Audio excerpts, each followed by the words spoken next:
Friends, এইখানে running মার্কেটে একটা 5,30,000 রেড ক্যান্ডেল হয়েছে। সো আমরা একটু পিছনে দেখি 5,30,000-এর কোনো 5,20,000-এর একটা ক্যান্ডেল আছে, তারপরে রেড ক্যান্ডেল। সো এটা একটা রেড ক্যান্ডেল হবে, হতেই হবে, বিকজ এইটা দেখেন 5,20,000 পর একটা ক্যান্ডেল রিবনের নিচে ছিল। 5,20,000 পরের ক্যান্ডেলটা কিন্তু রেড হয়েছে। এখানে এই ক্যান্ডেলটা যে রেড ক্যান্ডেল, এটা 5,30,000 পর একটা ক্যান্ডেল, এখানে দেখা যাচ্ছে না। ওকে, এটা 5,30,000 ক্যান্ডেল। সো এই যে ক্যান্ডেলটা আছে, এইটা রানিং ক্যান্ডেলটা, এটা রেড ক্যান্ডেল হবেই হবে, হতেই হবে। ওকে, তো ওয়েট করে দেখি ক্যান্ডেল পাওয়ার আসলে কাজ করে কিনা দেখার জন্য।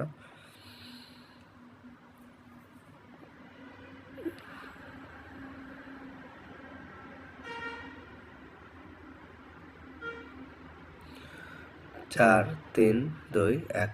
ওকে, সো এটা কিন্তু রেড ক্যান্ডেল হয়ে ক্লোজ হয়েছে। এটাই ক্যান্ডেল পর এখন 1,30,000 একটা রেড ক্যান্ডেল হয়েছে।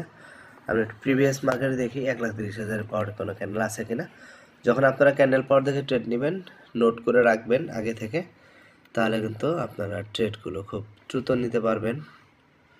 সো মার্কেটে 1,30,000 পাওয়ার ক্যান্ডেল আমি দেখছি না, সো আমরা এই ট্রেডটা নিব না। ওকে।